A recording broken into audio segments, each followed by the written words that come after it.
off with a prayer and a welcome from one of the host tribes. So I'm going to turn it over to the chairman of Forest County Potawatomi, Chairman Ned Daniels. Chairman Daniels, could you help us kick off our meeting today with a prayer and a formal welcome? Greetings. On behalf of the Forest County Potawatomi community, welcome to the 2020 Democratic National Convention. My name is Ned Daniels Jr., and I am the chairman of the Forest County Potawatomi community. I would like to begin by saying a few words to our Creator in heaven. So at this time, I ask you all to bear along with me while we give a little blessing. Aho, boju mama gos nan bidaska wasio do den moved away Wadamin and Stone Lake and Dosbia. Aho, our Father in heaven, we come to you today in prayer, and we ask, dear Heavenly Father God, that you bless all the participants of the convention, dear Heavenly Father God. And we ask, dear Heavenly Father God, that you let them have a good time and be successful, dear Heavenly Father God, and have a good event, dear Heavenly Father God. And while they're there, dear Heavenly Father God, we ask that you watch over all their relatives, all their children, their spouses, dear Heavenly Father God, any family or people that they love, dear Heavenly Father God. Have them taken care of so they can focus and they can have clear minds and they can get their business done, and they will help lead our country into the right direction. Chimigwech. Amen. Thank you for that. It's unfortunate that we can't be together to celebrate and learn firsthand about the diversity and history that makes up Milwaukee. It's a great city that is very special to the Potawatomi people. Milwaukee is our tribe's home. Our culture and our heritage are woven into the roots of this great city. The shores of Lake Michigan were once lit up by Potawatomi villages and their campfires, not the skyscrapers that are present today. The Potawatomi tribal connection to Milwaukee is not unique to Wisconsin. You see, there are 10 other American Indian tribes located throughout this great state. Each have their own unique, rich histories and deep ties to the people and communities of Wisconsin. The identities of this city and this state have been molded by its native communities. We take great pride in Milwaukee and Wisconsin. And while you can't experience everything this great city and state has to offer today, we hope that you will consider visiting us in the future to see firsthand the beauty and diversity of Milwaukee and Wisconsin. So from all of us here at Potawatomi, we are wishing you well, and may God bless you all. Thank you, and miigwech.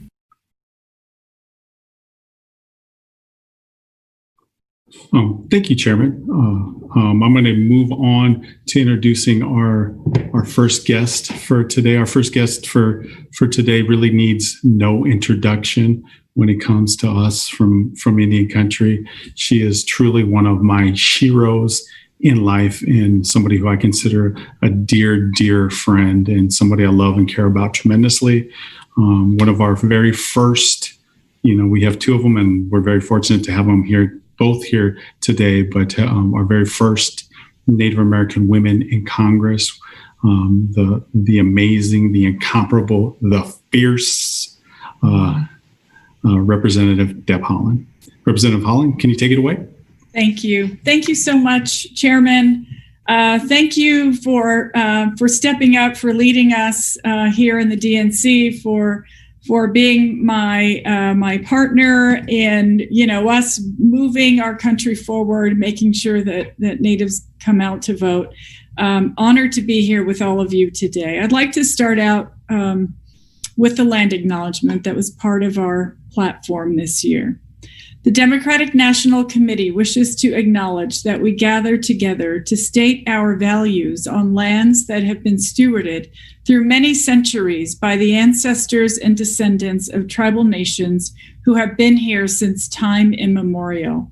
We honor the communities native to this continent and recognize that our country was built on Indigenous homelands.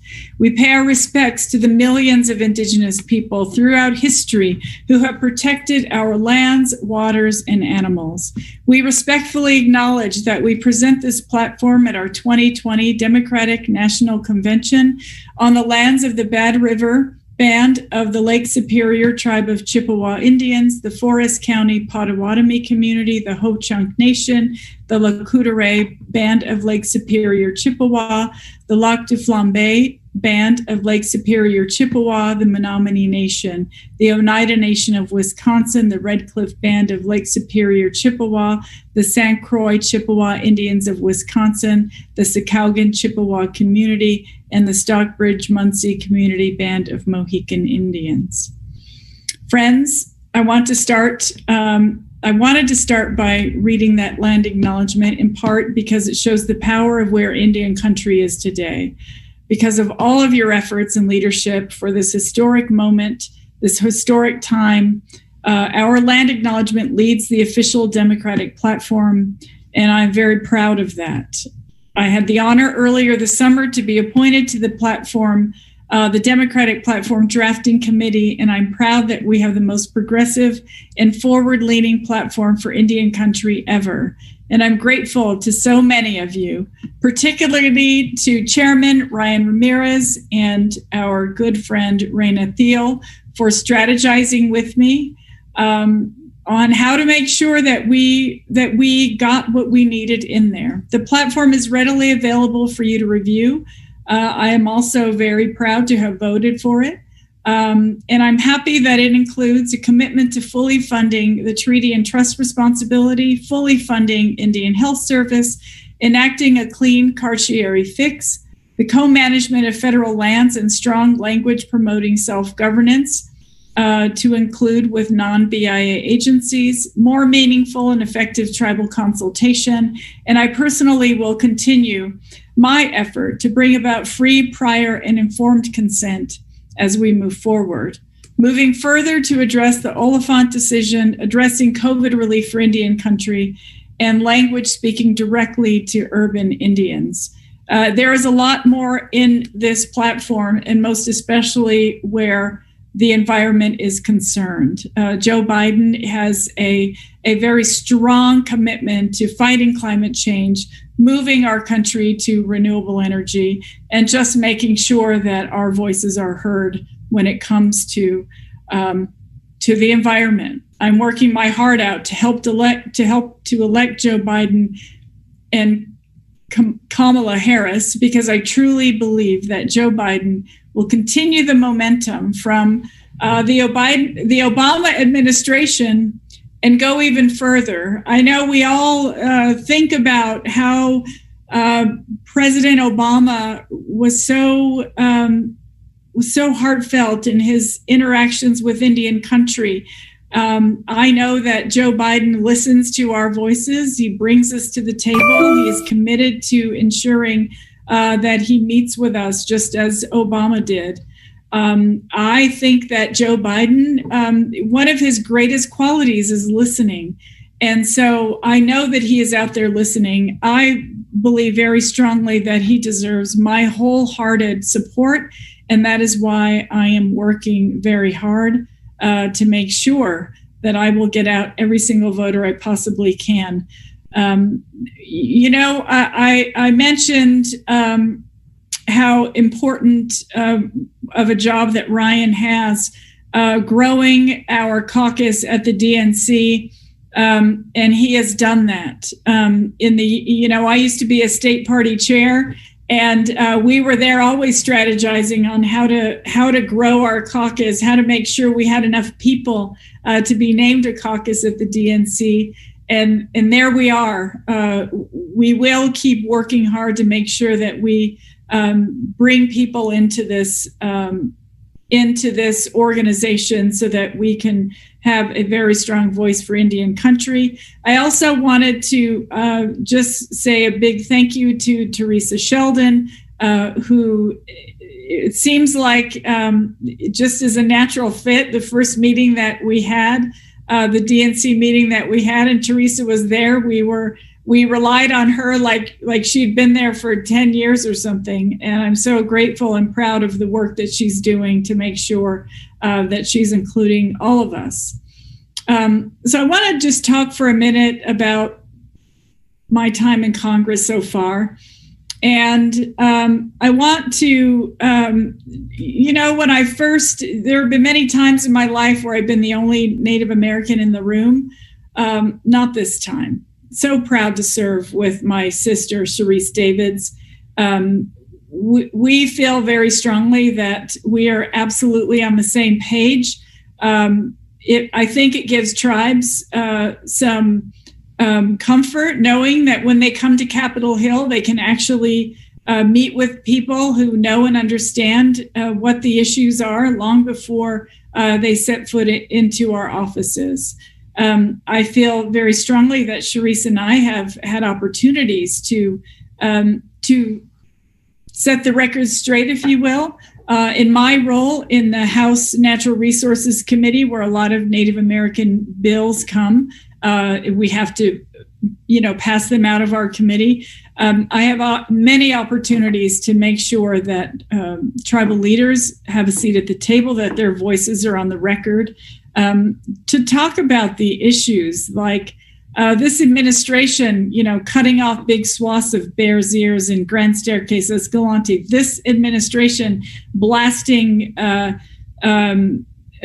tribal sacred burial grounds so they can build the wall on the southern border. These are things where tribal leaders must have a say in where we are moving forward. And those are two very good reasons why I am going to do everything I can to get Joe Biden elected, because I know he absolutely would never appoint a coal lobbyist or a gas and oil lobbyist to any of these positions where we know we need somebody who cares deeply about our land and deeply about Indian country. I work every single day to try to make legislation better, to address Indian country, to include them in the conversation. I'm one of the bills that I'm super proud of that's coming up is our Honoring Promises to Native Nations Act. That was part of my work to reverse the broken promises report of the U.S. Commission on Civil Rights. So one thing I'd like to say is, if it weren't for all of you, Sharice and I would not be in Congress. We rely on all of you for the organizing. We rely on you to support Native American candidates. I am grateful for all the support you've given to all of us, to myself, to Sharice, to Peggy Flanagan, to Ruth Anna Buffalo, to Paulette Jordan. There are some amazing candidates right now, Native candidates on state ballots for state offices, state legislature offices, and for Congress as well. So it's our collective efforts that will move Indian country forward, and I'm so proud to be a part of that along with you. So, one of the things I promised was to make sure that I leave the ladder down for other Native women to climb. We're doing that. Make sure you all are doing everything you can to get Joe Biden elected, getting people to vote, and to fill out their census forms. Brian, thank you so much. I'm so proud to be here, and proud to be here with you too, Sharice. Miigwech, thank you. Thank you, Congresswoman. It's truly an honor to be able to host our first ever Native American caucus and have our first ever 2 Native American women in Congress in the history of the United States. It's always difficult to be the first at anything, and the work that you two have done is truly, truly amazing and will forever be in the history books and move our Native people forward. So thank you for that. Next up is another one of our, first ever Native American women in Congress. Sharice Davids, I had the honor of getting to meet her. Representative Sharice Davids, I had the opportunity to meet her before she was in Congress when she was applying to be a White House fellow. It was truly humbling to hear her story and hear how profound an impact she was having within our community and the work that she was doing. And it's just an honor to have gotten to know her when before she became, one of the first ever Native American women in Congress. So I'm going to turn it over to another one of my sheroes, Representative Sharice Davis. And Sharice, you want to take it from there? Thank you so much, Ryan, Chairman Ramirez. It's so good to be here with all of you. I'm so thrilled to be part of this Democratic National Convention and part of our DNC Native American Caucus meeting. I think it's such an important step and signal. And so as some of you might know, I am a proud Ho-Chunk Nation citizen, Ho-Chunk Nation in Wisconsin, and I have very, very fortunately been able to visit with and talk to so many of the Native voices that are being raised up and heard during this convention. And of course, I am proud to be one of the first two Native American women in Congress, alongside my dear friend, Congresswoman Holland.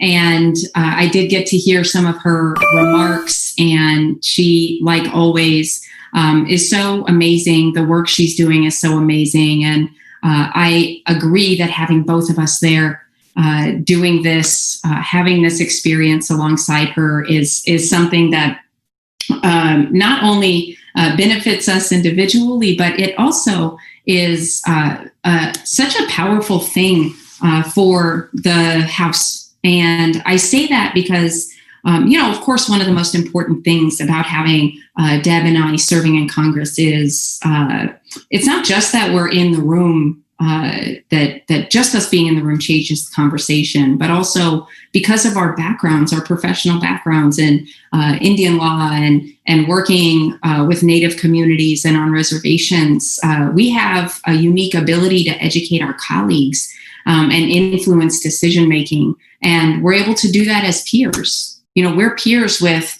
members of Congress, and we all know that the congressional power over the tribal-federal relationship is it's unmatched. And so being able to influence the decision-making at that level and inform our colleagues is it's a great honor that we have. And that's the difference of electing Native folks to all levels of government.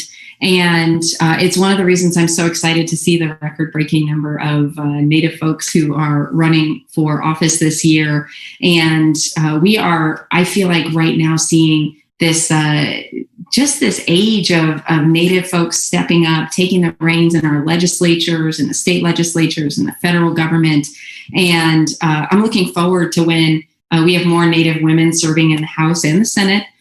Because, of course, Deb and I are excited to serve as the first two Native women in Congress, but we certainly will not be the last. And I'm always saying I can't wait till we're talking about the 5th and 7th and 10th Native woman serving in Congress, because then we'll get back to a place where we're starting to see these powerful Native voices being heard at the federal level and then our state level. So. The other thing we have to do, and I think we're all familiar with this, is elect folks who are going to be stronger partners for our Native communities. We're talking about up and down the ballot candidates and elected officials who are going to listen to the Native community, who are going to actually engage with the Native community. And we've got that with Vice President Joe Biden. And so it's one of the reasons that you're hearing from so many of us who are putting everything we can into getting Vice President Joe Biden elected to the White House. And it's also because we know that when elected, Vice President Biden is definitely going to continue the commitment that he's already demonstrated during his campaign to Native communities.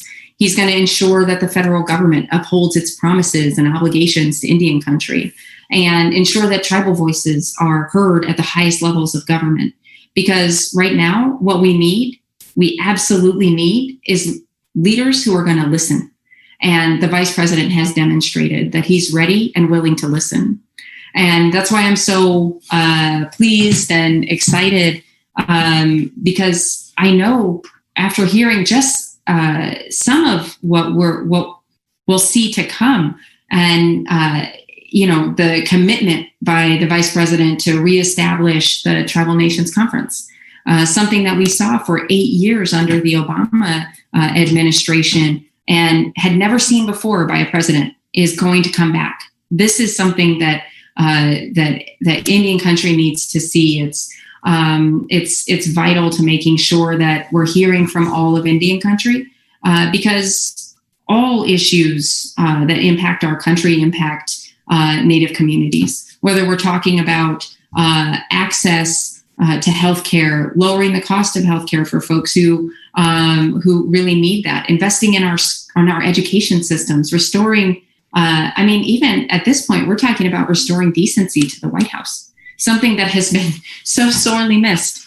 And I think that, we have the opportunity going into the 2020 election in November to continue what we started in 2018 of resetting expectations. When so many of us won our seats in 2018, that's exactly what we did. We helped reset that expectation. And now what we're seeing is the next step toward progress. And, all of you are, I'm sure, already doing so much work. And our campaigns and the way that we're interacting with folks. Even look at how we're doing this convention now. It doesn't look the way it used to, but the hard work is still there. I know it is. And we're doing the things that are going to truly make a difference in our communities, whether we're talking about text banking or phone banking or just reaching out to our neighbors. These are the things that are going to be necessary to hold the House, to flip the Senate, and to send Joe Biden and Kamala Harris to a victory in 2020, because this is the most consequential election of our lifetimes. And we can be sure of the consequence of this election because of the crises that we're experiencing right now. We're in the middle of multiple national crises, from a pandemic that's threatening the health and economic security of so many of our families and our communities, to the long overdue conversation about systemic racism, about injustice and justice in this country. These are the things that are absolutely necessary for change. And we can see it because the pandemic is disproportionately impacting communities of color. We see it because our Native communities are being hit so hard by this pandemic. And right now, instead of a leader who's trying to bring us together, who's trying to save as many lives as possible, we have somebody in the White House who's focused on trying to stop folks from voting more than he's focused on trying to stop the coronavirus pandemic. And it's unacceptable. And so when we think about what's at stake in November, we know we're talking about taking back our democracy, getting power back into the hands of the people. And I know that the folks on here today are exactly the right people to get that done.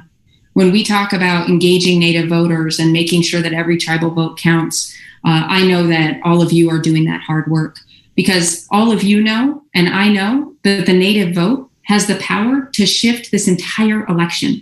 I'm talking about Arizona, Michigan, Wisconsin, Minnesota, and North Dakota, South Dakota, North Carolina.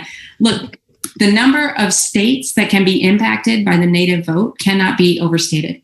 Your voices are so important. And I'm just so glad that what we're seeing right now is a recognition of the power of the Native voice in this country.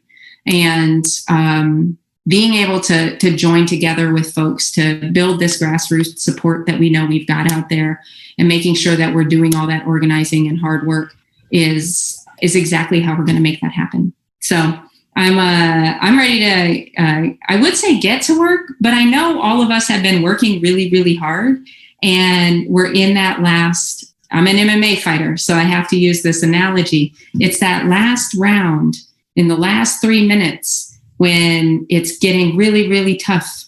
But we know we've been training for this for generations, and we are ready to make sure that all of the hard work that everybody who came before us put in pays off in this election, because this is so consequential. So thank you for the time. Thank you for doing this. And I'm really excited about our next speaker. Thank you, Charisse. Beautiful words, and thank you for inspiring us all every day with your actions. I think it's pretty incredible how we're starting off with all these spectacular leaders, and the fact that they're women, I think, really shows how much leadership within Indian country is driven by Native women in our communities, and how fortunate we are to have all their voices. So I'm really excited now to introduce my good friend, my Anishinaabe sister, and Peggy Flanagan, Lieutenant Governor Peggy Flanagan. So Lieutenant Governor, if you would take it from there, thank you for joining us. Miigwech, thank you so much, Ryan. Bonjour, everybody. Peggy Flanagan, Adishnakaz, Wabagani, Gani Cogden, Dunjaba, Mangin, Dundame. My name is Peggy Flanagan. I'm a member of the White Earth Band of Ojibwe, and my family is the Wolf Clan, and I'm really honored and humbled to be here virtually with all of you today at this table. I wanted to say Miigwech to Ryan for just his leadership with the caucus, but also to Teresa Sheldon, who has just stepped up in her role. I've known Teresa for a very long time, and wherever she goes, she gets in good trouble and certainly makes a difference. She's been just leading the way on the Native vote for a very long time, and so to have her at the DNC is really tremendous. To hear from Deb Holland and Charisse Davids, my just sisters who are so incredibly important. Their voices are really critical, and we've been able to see what happens when there's Native women who are at the table. It gives me a lot of hope. In this moment where we find ourselves, every election cycle, we hear this is the most important election of our time. But relatives, this clearly is the most important election of our time. The consequences of electing Donald Trump, well, our communities experience them more than anybody, frankly, every single day. But we've got some things to celebrate and then be able to refuel and look forward.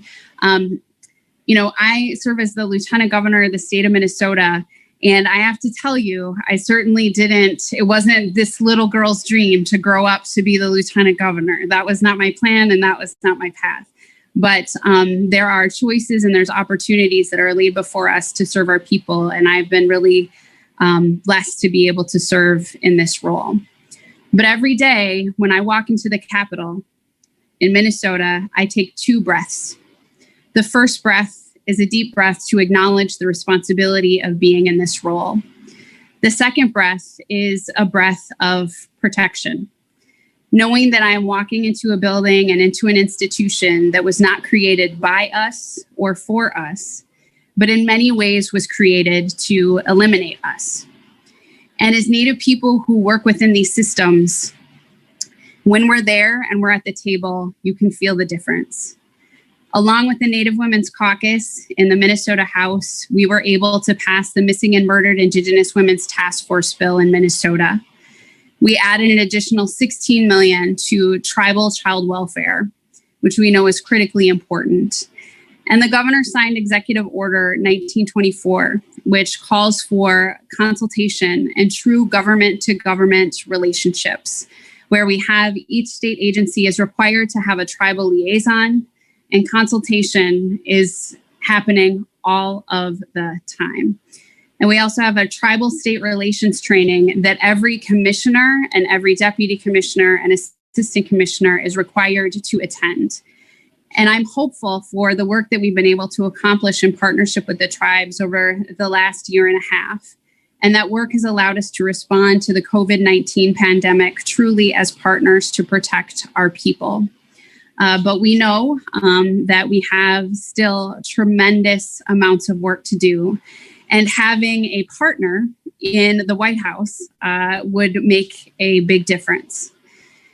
Every day, the governor and I are looking at what are impossible choices. And we know that our tribal leaders are making impossible choices as well to protect their people and protect our people. Last night, we heard from a young woman during the convention who talked about losing her brother or her father to COVID-19.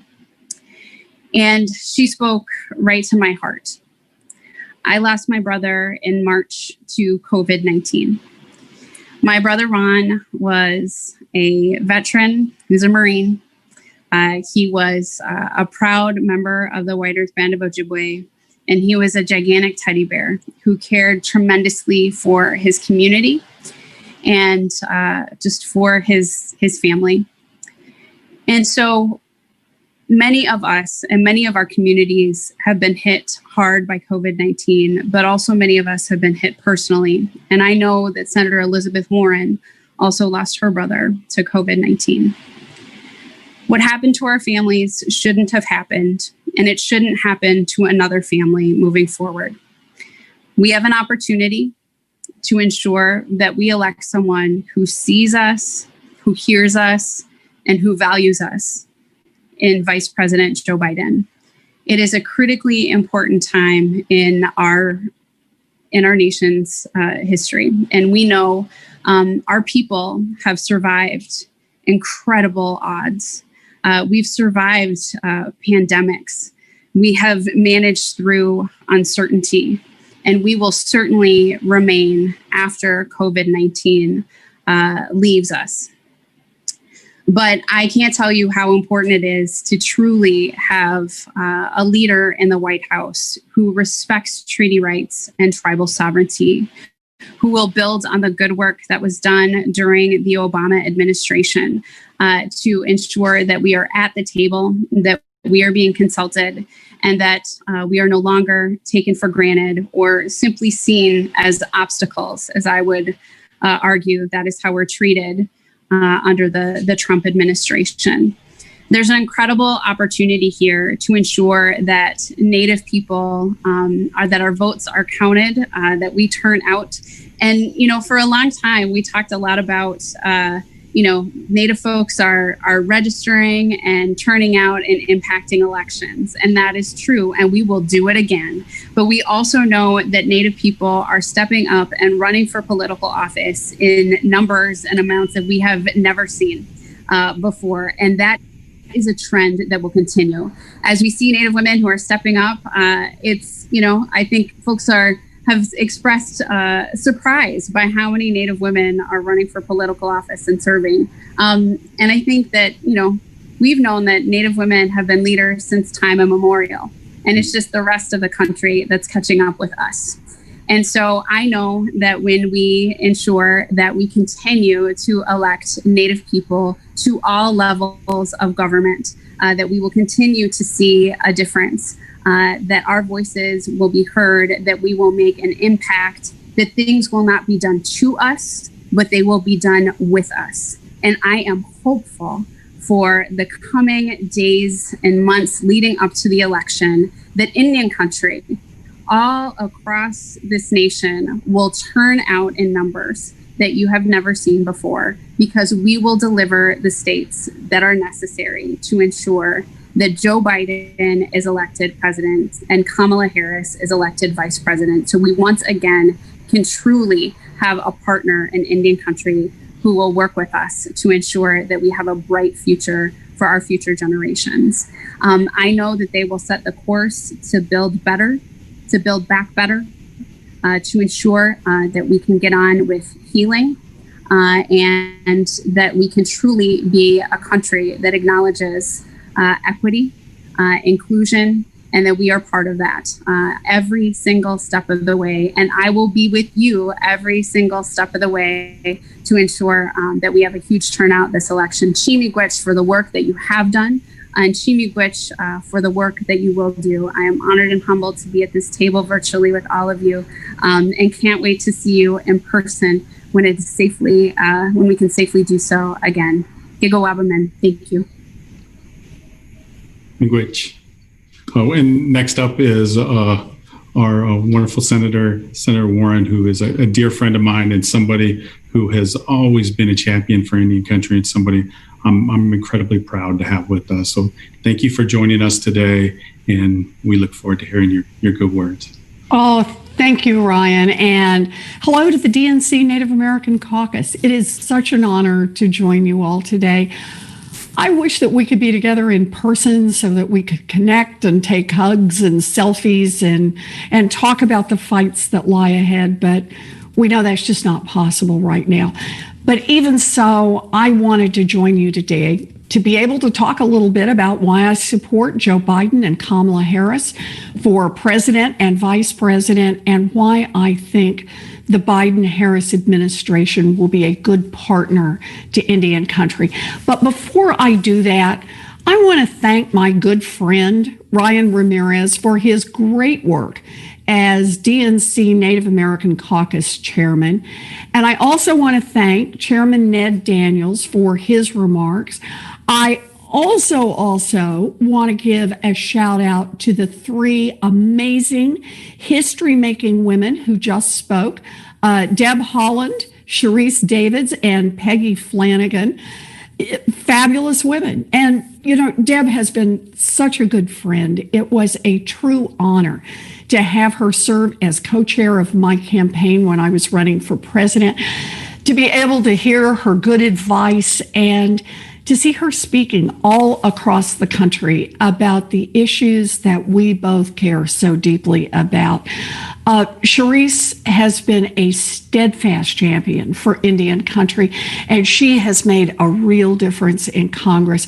I endorsed both Sharice and Deb for re-election. I very much hope that everyone who's on this call is strongly supporting their campaigns.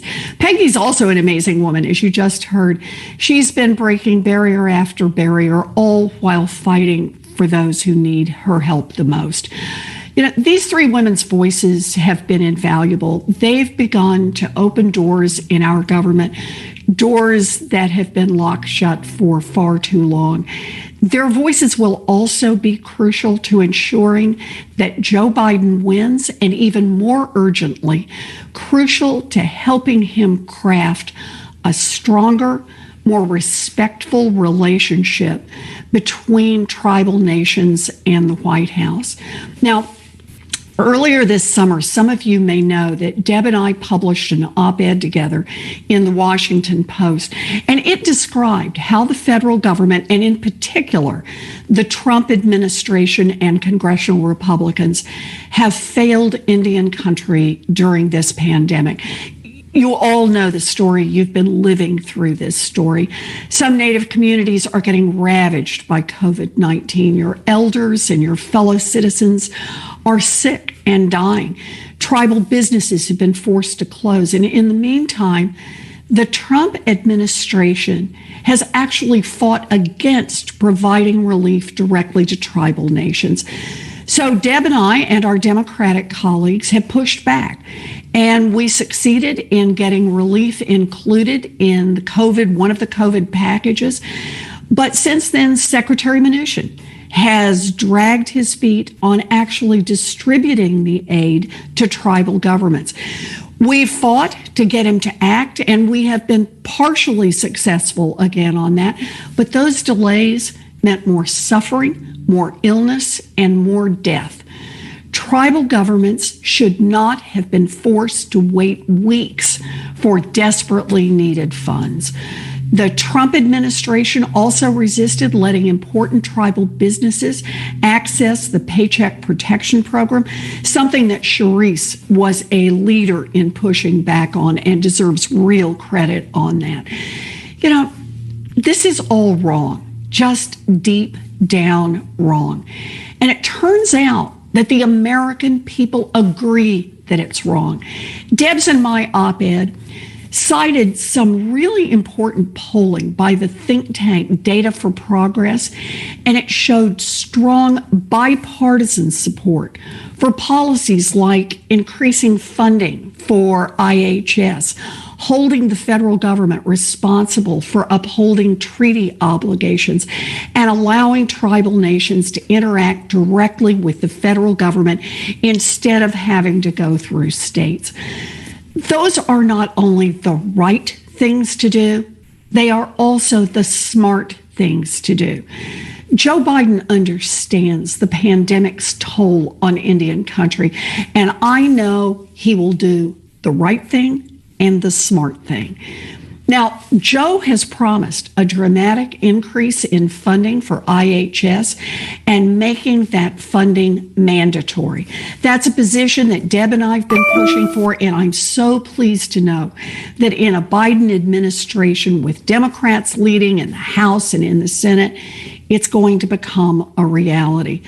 I've been working hard with Deb to ensure that the federal government honors its promises to Indian country. And I know the Biden-Harris administration will work hard to honor those promises too. Joe Biden also understands the importance of respecting tribal sovereignty and tribal lands. I just want to give you one example that hits really close to home for me.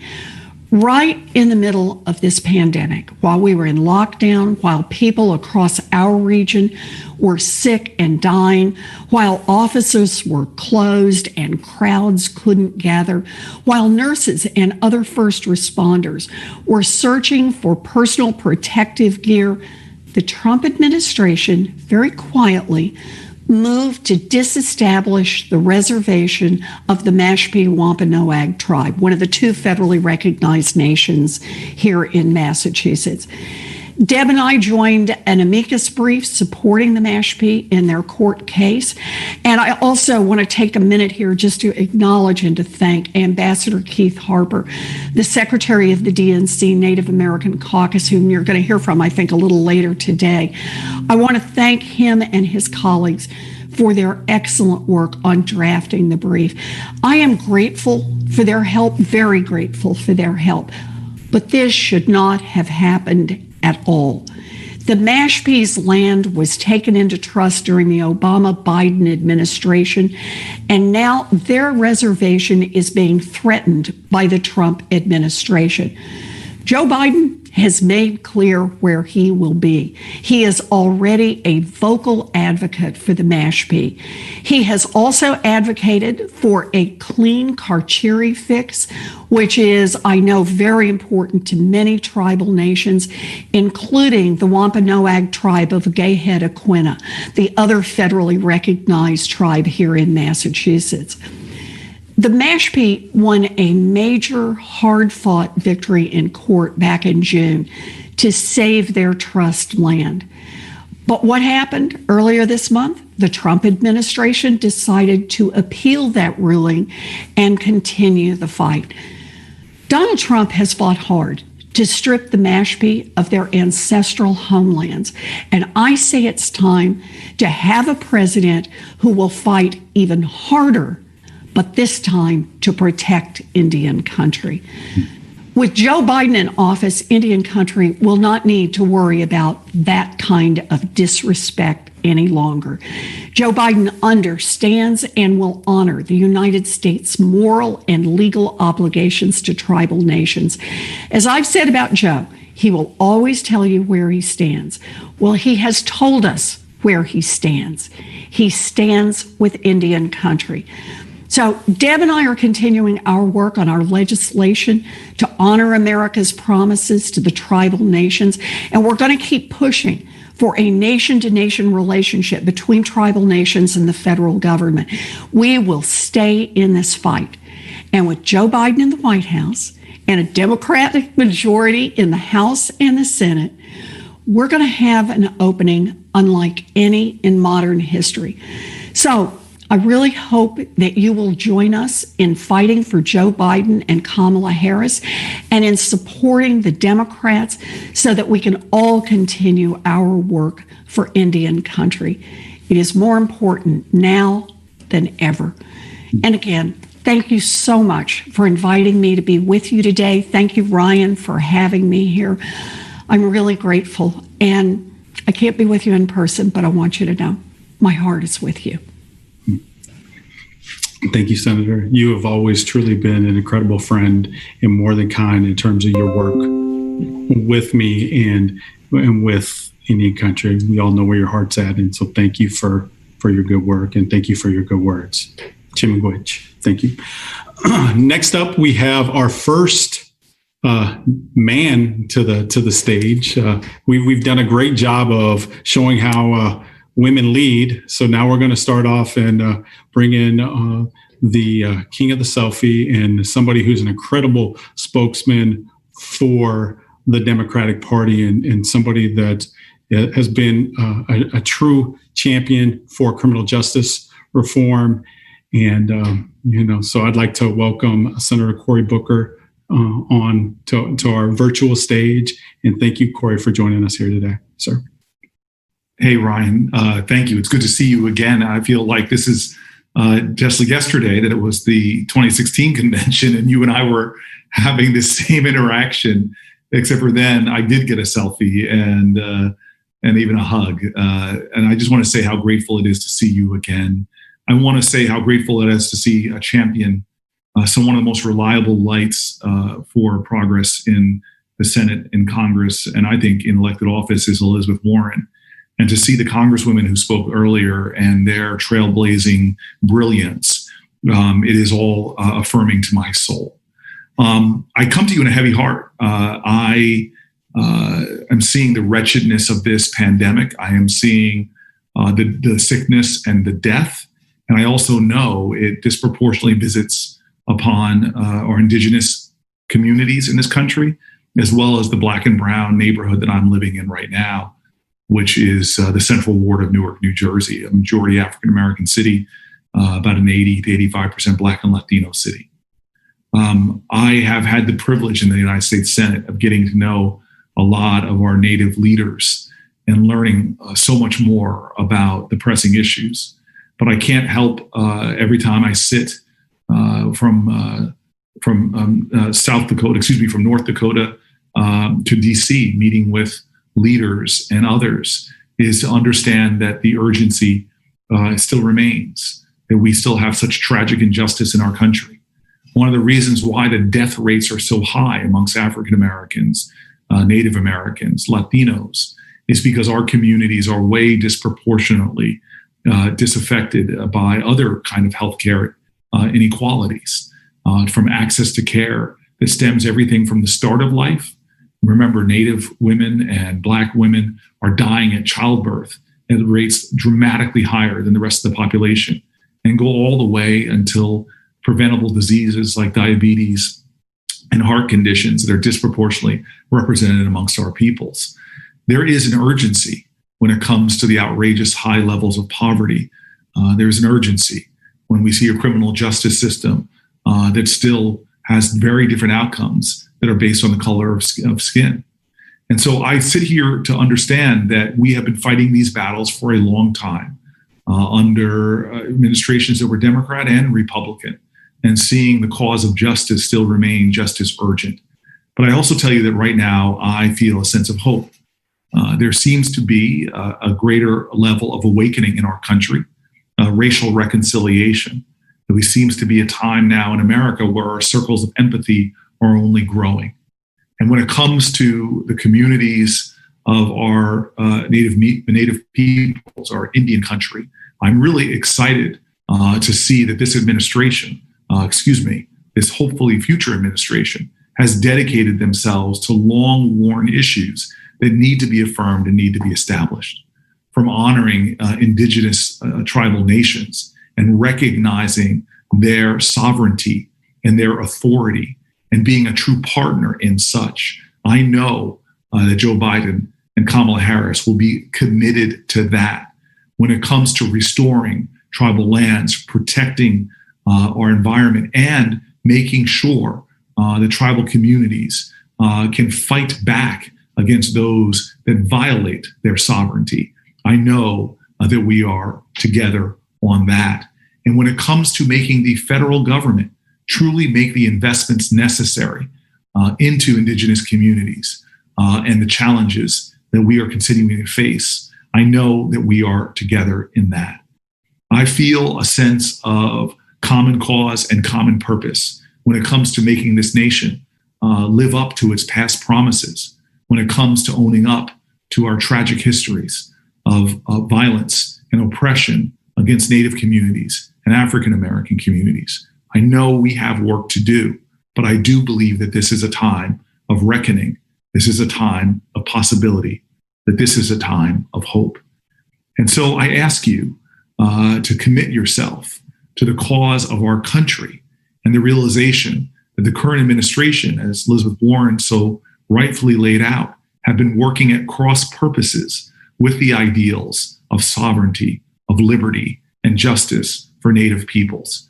It is time that we use our power in a democracy where the power of the people is greater than the people in power, and commit ourselves to the unfinished business of establishing justice for all. I want to end with just this thought. I tell you, my time in Newark, I always say I got my BA from Stanford, but my PhD on the streets of Newark, New Jersey. And I've learned from some of the most noble people I know who don't have many letters after their name. But as my dad once told me after I got my degrees, he said, boy, you got more degrees in the month of July, but you ain't hot. That in reality, true greatness is not determined by how high one rises, but by what one is willing to do for others. And so here I am sitting in a low-income neighborhood where we don't mistake wealth with worth. The median income where I live is about $14,000 per household. Up the block here where I'm sitting, used to be some high-rise public housing projects. And I tell you, the tenant president of those housing complexes, this elderly African-American woman, was one of the toughest people I ever knew. She held that community together through difficult times with the force and ferocity of her love for her community, for her people.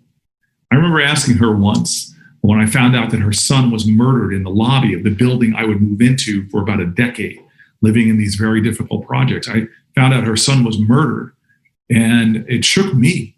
And then I had to ask her, I'm like, Miss Jones, why did you stay in these buildings?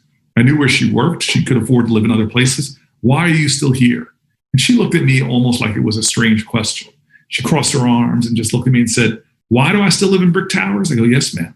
She goes, why am I still in apartment 5A? I go, yes, Miss Jones. She goes, why have I been here since these buildings were built and the tenant president since 1969? I go, yes, Miss Jones. Why? And she looks at me proudly and she says, because I am in charge of Homeland Security. Now, I'll tell you, I smiled and she smiled. But that's the moment we're in America, that we have to believe that our future is in our hands. We have no right to believe otherwise. And we have to take responsibility for doing what's necessary to protect our communities, to affirm our rights, and to make this nation live up to its promise to all. We can do that. We can have a stride in the right direction and have two leaders ascend to the highest offices in our land who don't just speak from on high, but know what it means to be connected to all people through their own lived experiences. Both of these people have known tragedy and hardship and overcoming barriers. Both of them have had their circles of empathy expanded. I know their hearts, having worked with both of them. And I know that their leadership alone is not enough, but their leadership, with us assuming responsibility, can make the urgent changes we need to ensure that this nation is real for everyone, from its African-American population, Latino, Asian, white, and definitely its indigenous Native peoples. With our work together, we can ensure that Donald Trump is a history and that the future truly is ours. Thank you very much. take a look back at my life, and I still can't say that I'm satisfied. It's been a rough road, and I know this is far from where I have to be.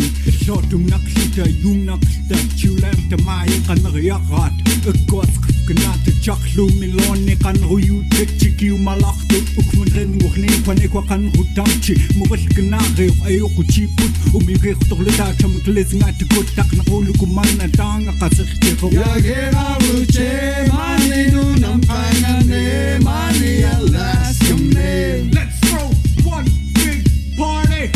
Yagera ruche mani nu nam kainane mani alaska me. Let's throw one big party.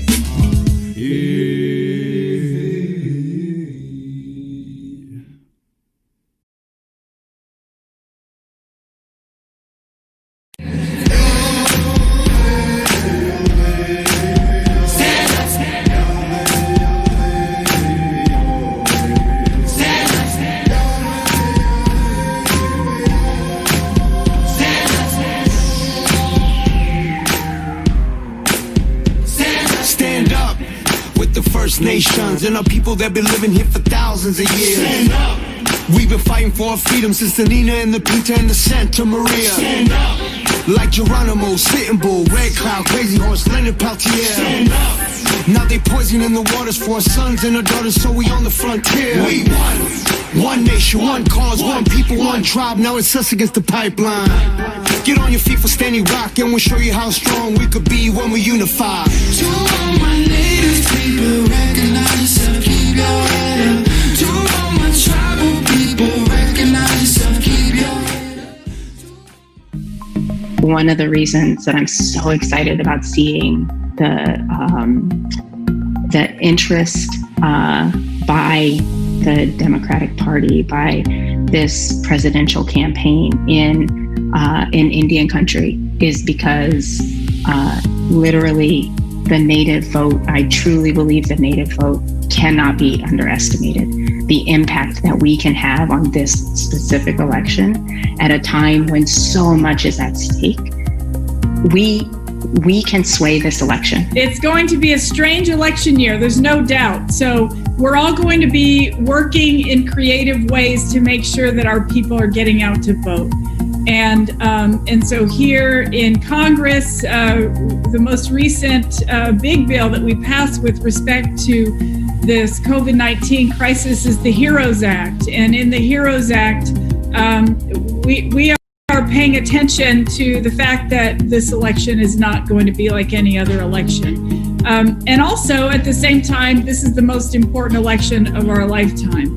This gives me a chance to talk about why I strongly support Joe Biden for president and why I think he's going to be a good partner to Indian country. We have defunded programs to resolve inequities in jobs and in healthcare and in housing. We need to not be defunding those things. We need to be increasing our funding for them. So I'm fighting for that in the Senate, and I will continue to fight for it. And I look forward to having somebody in the White House who can be our partner on this and will not be putting forth budgets that cut WIOA, cut funding for Indian health services, cut funding for Indian education, and instead is actually lifting up these really important efforts. How the federal government, and in particular the Trump administration and the congressional Republicans, have failed Indian country during this pandemic. You all know the story. You have lived through this story. Some Native communities are getting ravaged by COVID-19. Your elders and your fellow young citizens are getting sick and dying. And in the meantime, the Trump administration has fought against providing relief to tribal nations. This is, without any question, the most important election in our lifetime. Without any question. I'm in DC right now. And, we are in the midst of 3 crises that are happening simultaneously. We are in the midst of a public health crisis like we have never experienced. The latest numbers are over 121,000 people have died. It has resulted, obviously, in also tragedy in terms of not only that loss of life, but an economic crisis where almost, I think it's 48 million, almost 50 million people just in the last few months have lost their jobs. We're in the midst of a moment where 1 in 5 mothers are describing their children who are under the age of 12 as being hungry. And we are in the midst of what is a movement, not just a moment, but a movement to speak out collectively about America's dark history and the systemic racism that we have all been living with for our entire lifetimes and our ancestors for generations. And the people are speaking out, and I actually find great hope. Joe Biden stands with Indian country, and I hope you know that and that you feel it in your hearts. You know, he has worked for years to uphold tribal sovereignty and ensure the United States follows through on its commitments. And he knows that fulfilling the promises and treaties we have made is it's decency. But that's a starting point. Tribal nations should govern Native communities. Our government should be a partner to you and a source of support. Indian country, this is the most important election of our lifetime. Our existence as Native people is on the ballot. We need you to get out and mobilize, energize, and push your family and friends to vote. A vote for Joe Biden and Kamala Harris is a vote for a brighter future for all of Indian country. To get involved and join the fight, text TRIBE to 30330.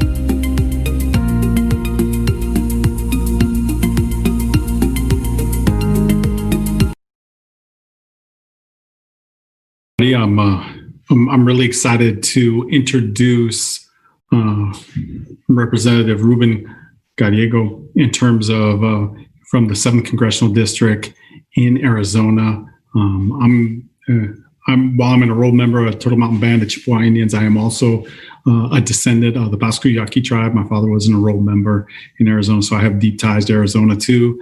I'm really proud to have this veteran come in to speak to us. He's always been a champion and always willing to stand with Indian country. And I just really appreciate him making the time to join us today. So first and foremost, thank you for your service. And, Representative Gallego, you have the floor, and thank you for joining us today. Thank you, Chairman, for that introduction. Thank you for the Native American Caucus for even having me. And I'm very proud to be on the same committee and follow in the great footsteps of Chairwoman Deb Holland, who I'm sure spoke earlier, and very lucky to learn at her hand a lot of what we can be doing to better Indian country.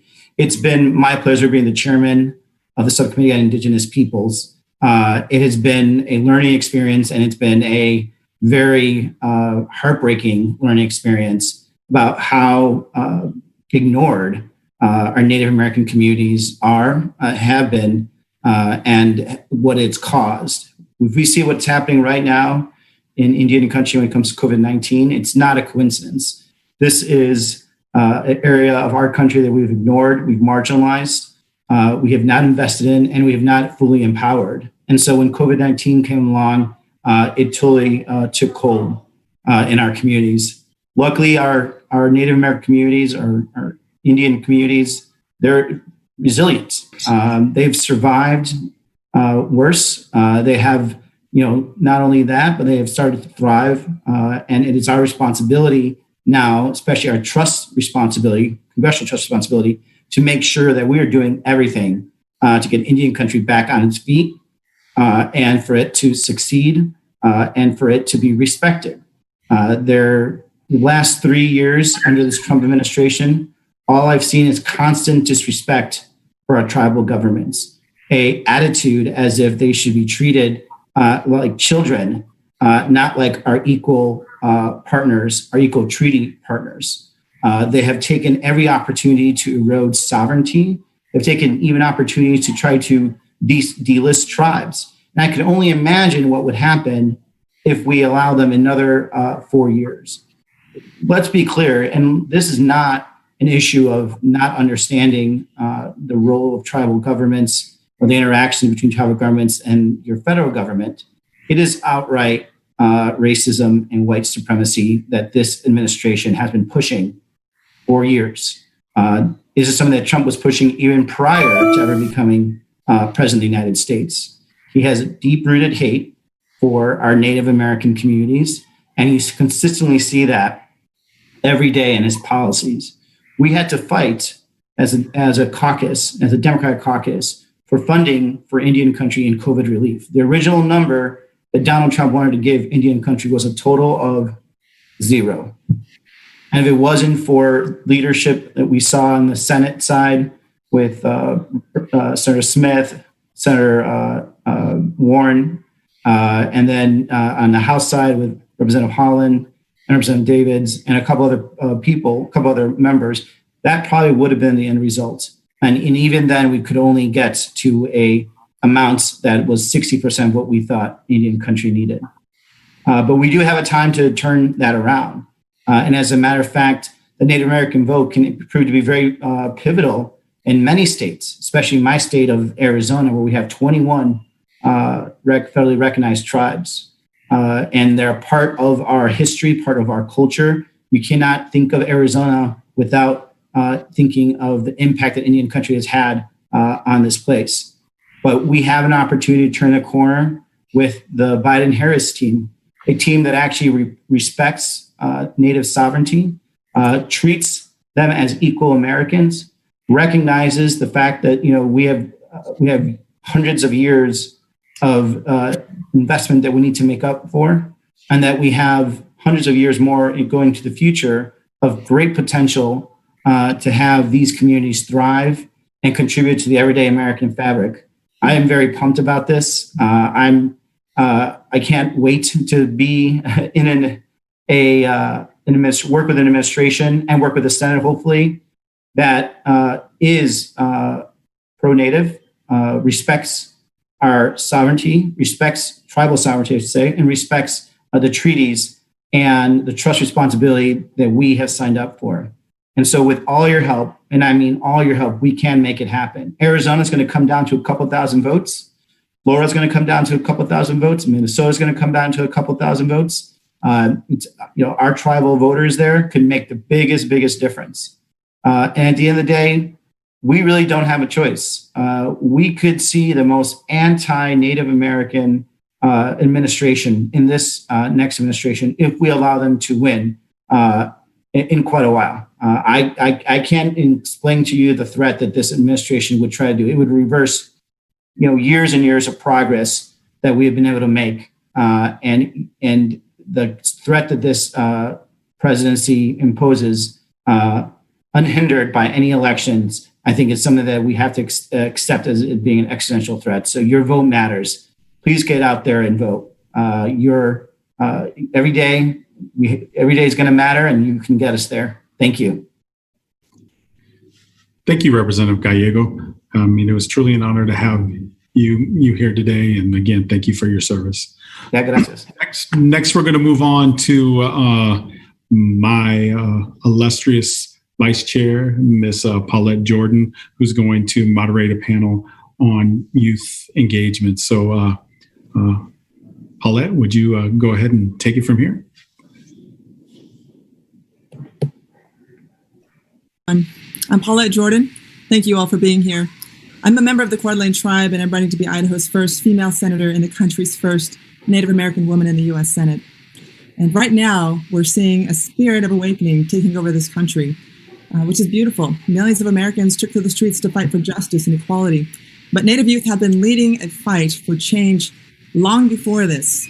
Integral to our country's movement for healing, empowerment, and justice, and the new generation of Indigenous activists, from saving sacred lands to fighting for climate justice to raising awareness for murdered and missing Indigenous women to protesting, making sure that we are removing our race-based mascots and getting away from the dehumanization of our people.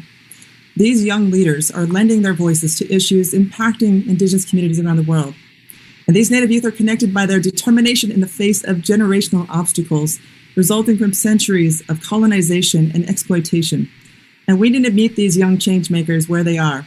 Make sure they understand that not only do they have a seat at the table, but that every decision we make is for them, their benefit, and the future generations that follow. What I can continue to say is we need the grassroots organizers and people outside the government buildings demanding accountability, demanding justice. And we also need people elected to the seats inside those buildings representing the people's voice. The indigenous voice in government is long overdue. And that is because we were late to the game, late to earn the right as citizens with the right to vote. And we're still having to overcome voter disenfranchisement in our states today. And not only that, but we haven't engaged because we haven't historically trusted our government. We haven't always found that it is there for our people, our homelands, or our needs. And we've often been left behind. But I'm here to tell you that we can change that. And the answer is not to disengage, but to fight for the change. Be the change that you want to see. And I'm saying this from the heritage of my own ancestors, the leaders that I come from, great chiefs of the Pacific Northwest, and they are formidable champions of our people when it comes to freedom and independence. But I would tell you that the Native vote has the potential to determine elections, especially in states like Arizona, Michigan, Wisconsin, and others. And with that said, we have some very interesting topics here to discuss and some very talented, amazing young leaders that I know we're extremely excited to hear from today. So I'm happy to see that the DNC is making space for these young leaders, and I want to get to them as we have a short amount of time. And the first questions that I want to ask is for each of these young leaders to introduce themselves, where they're from, and what they are currently working on, to share their title and projects that they're currently working on. So please, we'll start with our first speaker, Sam.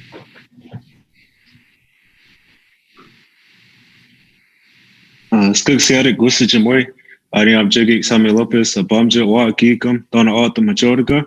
Good morning, everybody. Or it's good afternoon right now. My name is Sami Lopez. I come from the San River District of Donna Alta Nation in southern Arizona, which covers 2.8 million acres and has a population of 35,000 tribal citizens in southern Arizona. And it is an honor to be here and to share this moment with you all and to create history. We're living through a time where history is important, where we're living through a time of change.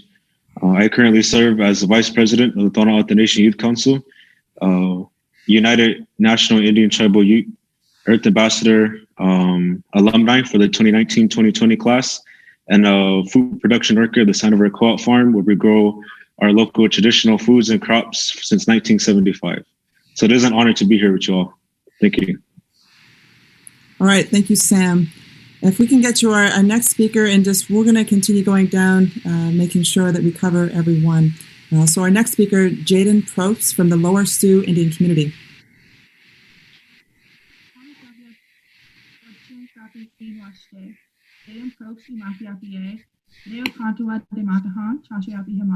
Hello, everyone. Thank you for having me today. My name is Jaden Probst, and I am Dakota from the Lower Sioux Indian community, which is in southwestern Minnesota.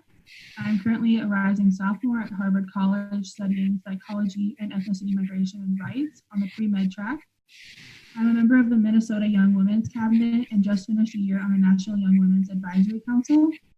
I'm currently working on a census campaign with the Center for Native American Youth to try and push for more Native people to take the census so that we are properly counted. Thank you, Jaden. And if we can now hear from Avery Underwood from the Comanche Nation. Hello, how are y'all?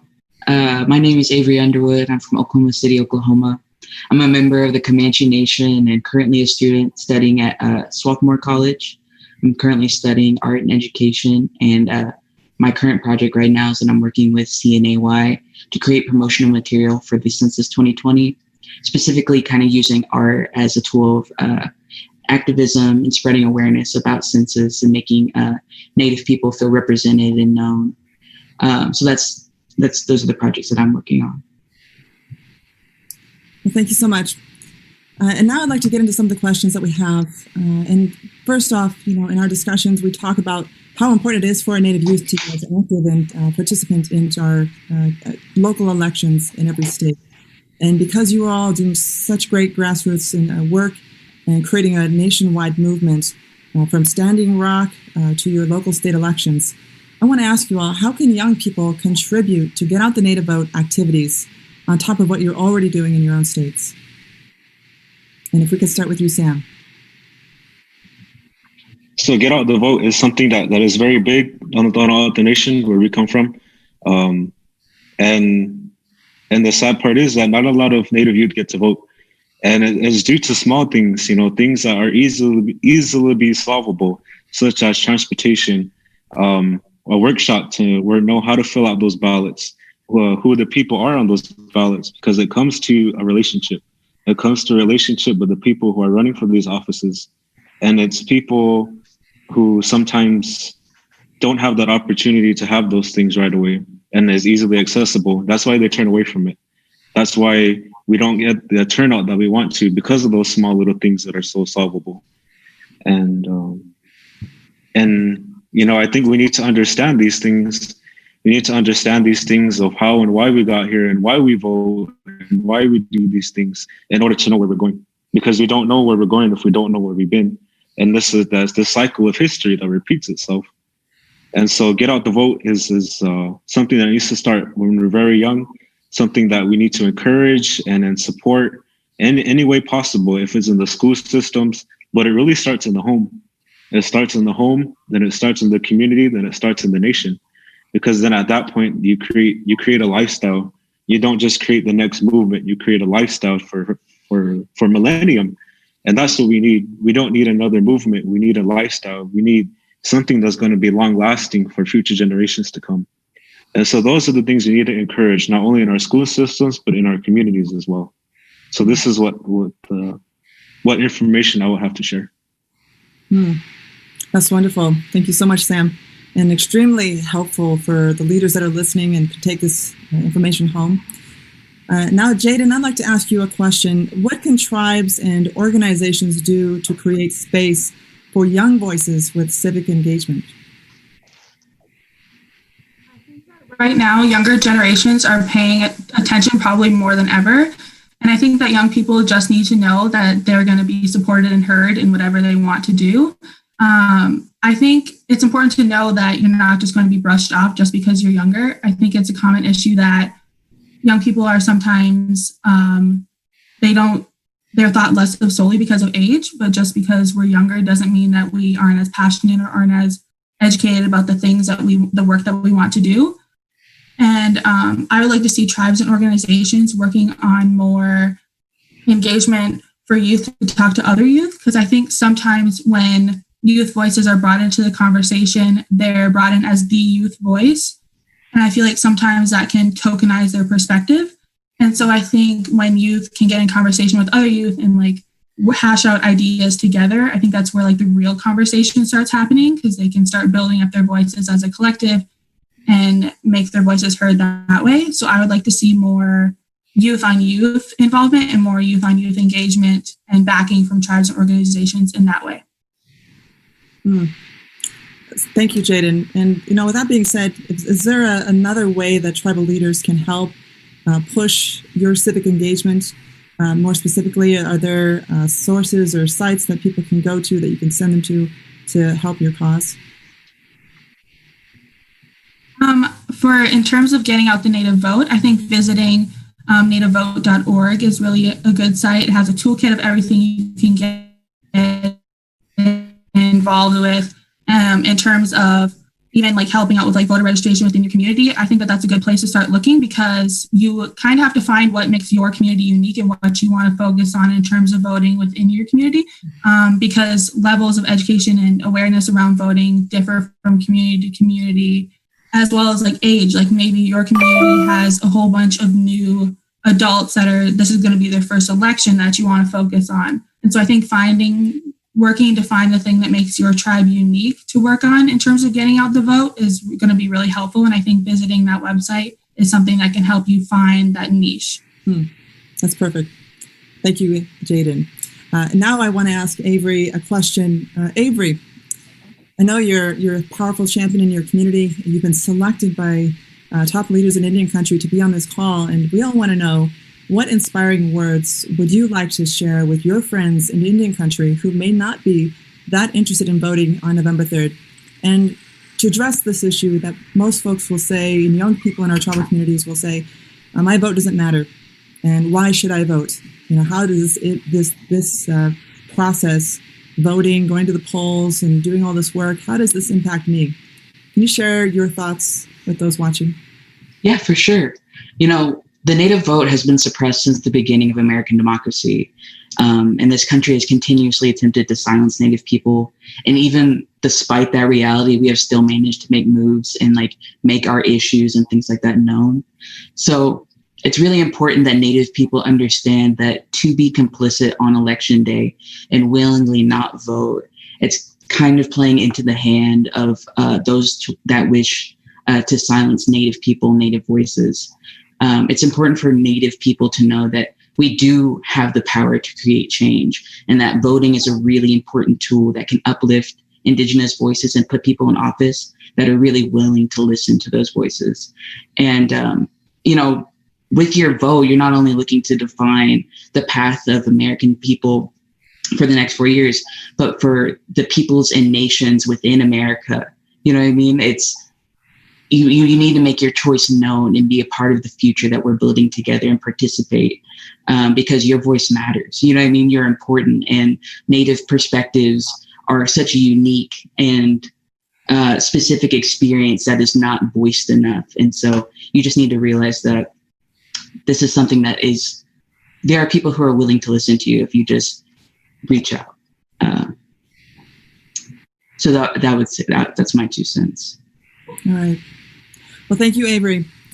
And lastly, I want to give everyone some time and just think about this issue, because I know there's a lot of challenges that we are facing, whether it's the distance and getting transportation to the polling locations, or having access to technology to request your ballot online, to vote by mail, like states in Idaho, like Idaho. And we also have people who are just not clear on how they can get registered to vote. And there's a whole list of challenges that we're facing to this day. And this type of voter suppression is an issue, because if we cannot get our people, like the Peggy Flanagans or the Deborah Hollands and the Sharice Davises, or all those folks who we have running right now, even at the local level, who are running for very powerful positions to really change the way our government looks. Now, how do we get folks locally involved, and how can we inspire our young people to engage? And I think that's really the greater issue here. But I want to ask each of you our last question, which is, what inspires you to stay motivated and push past those barriers? And I'd like to start with Sam and then move on to Jaden and Avery, if you can all each answer this question for us. So there's a lot of things that motivated me, and there's a lot of things that continue to motivate me to do great things in my community and beyond these mountains we call home, or what I call home. And it's moments like this where we're able to share each other's words, and we're able to feel each other's energy. That's going to be the energy that binds us together. Mm-hmm. And there's always something special when Indigenous people come together. When you hear the words and you hear the laughter, it gives you energy and it gives you a sense of community. And not a lot of young people have that. Not a lot of adults have that. Not a lot of elders have that. And that's the thing that we need to change. And before we get to that point, we need to talk about self-identity. We need to talk about what makes us people. In the words, Thana O'atam, the literal translation is desert people. And to be people is to be human. And to be human is to have compassion, understanding, respect, and all these things that make us human beings. And we need to learn how to get to that point. If it's through singing, and even if it's not through these traditional aspects that we call, cultural, maybe if it's skating, maybe if it's cooking, maybe if it's drawing, painting, whatever these things are, how do we encourage that? How do we encourage these things to help us grow as a community? Because we all have different pieces of the puzzle that when we are together, it makes a perfect whole, and it makes a community. So we need to learn how to see these things and encourage these things, whatever that may be in our community. And I think now is a time where we're left with our thoughts and we're left with our emotions at home because we're so bottled inside and we have nobody to talk to. But we need to get better at reaching out to people, reaching out to our friends, our family, being a community. And I say this word a lot, community, because that is what makes us. Our community is what molds us into the person we are today through our challenges, through our struggles. That's what makes us as a community.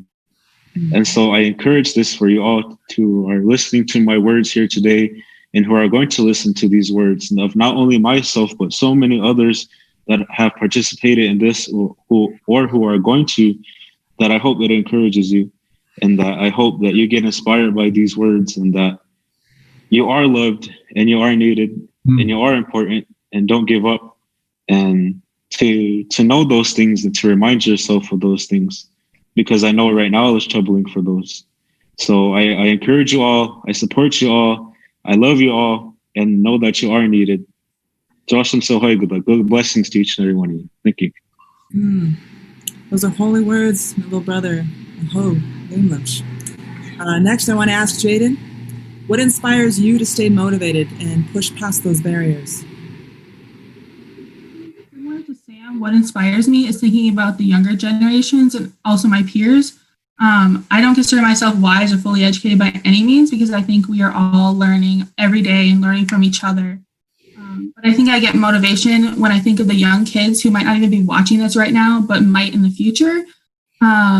And they're going to find their passions eventually if they don't already know them now. And I think it helps to see people around your age doing work that you can see yourself in, because I think it's easier to envision yourself in positions when you have people to compare yourself to, or not even compare yourself to, but just see yourself in. And I think that that's something that I've kind of stuck with while I was growing up and while I am growing up. Talking with my friends about things that other teenagers and young adults are doing is what inspires me the most. We get to grow up in this time of change, and in an age where we're experiencing things like a pandemic and a civil rights movement all at the same time. And I think that right now, a lot of inspiration is drawn from others who are doing all this important work and most likely doing it from home at this point. And so I definitely get my motivation and inspiration by admiring and looking up to my peers, and then thinking about the impression that we as a society want to leave in Native youth and Native kids in their mind as they grow up and find their place in the world, and help them decide what work they want to do and what drives them. Yes, thank you. And finally, I want to bring our last speaker, Avery. What inspires you to stay motivated and push past these barriers? Well, for me, I think activism has been a really empowering thing to engage with. When you're working to better your community, you meet like-minded people that encourage you to do and be better. And there's a lot of growth mentally and spiritually that comes from the pursuit of a better future for all. It really opens you up to worlds and perspectives that you might have never really even considered before. You know, Adrienne Maree Brown talks about this idea of community interdependence. And I really think that that's whenever humans are at their happiest, is whenever they are able to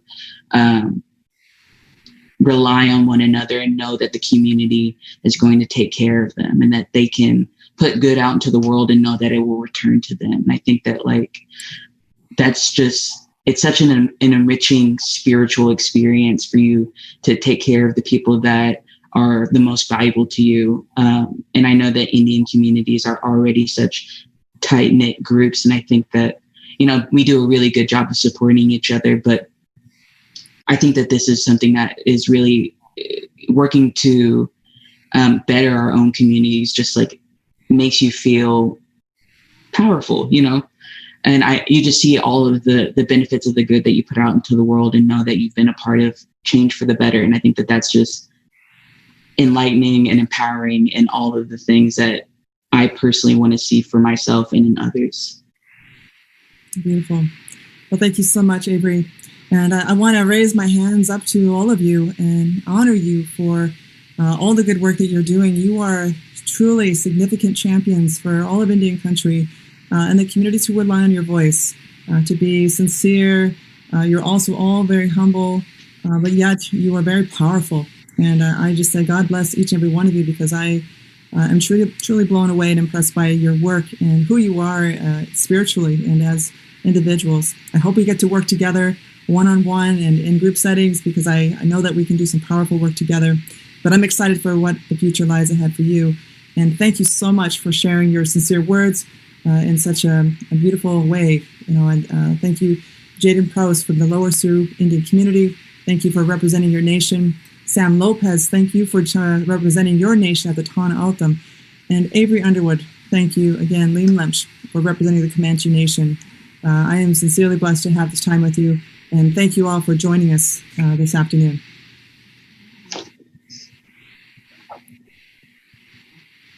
Thank you, Paulette, for running a wonderful panel there. That youth panel was truly, truly inspirational. I don't know how any of us cannot watch that and feel like the future isn't going to be incredibly much brighter. I also want to, thank Paulette and wish Paulette extreme good luck in her race to be the first ever Native American woman in the Senate. We know she's going to get out there and do some great things, and we're all really proud to see the work that you are doing and the leadership that you are showing. And we're really excited to do all we can to help you and help you with your campaign in terms of Indian country. So remember, everybody, we're here to support Joe Biden and Kamala Harris, but we're also here to support all of our Native candidates. And so let's remember to get out and support Paulette. Let's get out and support Sharice Davids. Let's get out and support Lieutenant Governor Peggy Flanagan. Let's get out and support Deb Haaland. We're all in this together. We need to have our voice heard as part of this overall process. And that's an incredible, incredible thing. And it's pretty incredible to see the dynamic Native women and youth that we've seen here today in terms of, incredible first. Paulette was the first ever Native American woman to win as a candidate for governor in the state of Idaho, the first ever to win for a major party to run for governor. You have Sharice Davids, you have Deb Haaland, you have Lieutenant Governor Peggy Flanagan. It's pretty amazing the kind of powerhouse that we've been able to compile for this meeting here today. And I'm just really, really proud that we've gotten all of these leaders to come join us along with the incredible youth panel that we just had. And in that vein, we're going to be moving over to a panel on environmental justice. That environmental justice panel is going to be headed up by Keith Harper. And Keith, too, is a trailblazer for all of us in Indian country. He was the first ever Native American to be appointed as an ambassador in the history of the United States. It's really, really difficult to be the first at anything. And, that's why I'm incredibly proud of my, great friend Paulette Jordan in terms of her work. That's why I'm incredibly proud of the great work of Sharice David, of Deb Haaland, Lieutenant Governor Peggy Flanagan, as well as, Keith Harper. We got to let at least one guy have a voice as a first.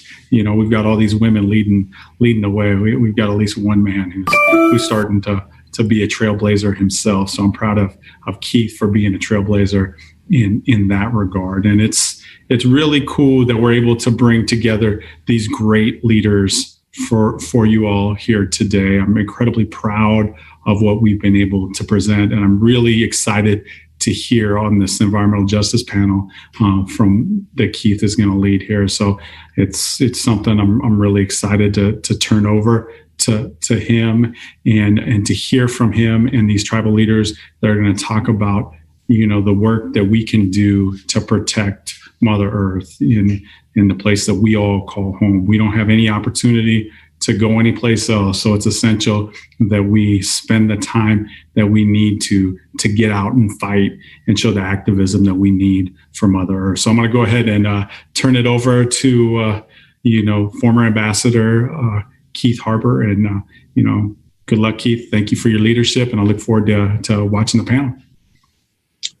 Well, thanks, Ryan. And, let me take this opportunity to also say thank you to you for really just your extraordinary leadership and tireless efforts on behalf of the Democratic Party generally, the Native American Caucus specifically, and the election of Joe Biden and Kamala Harris as our next president and vice president of the United States.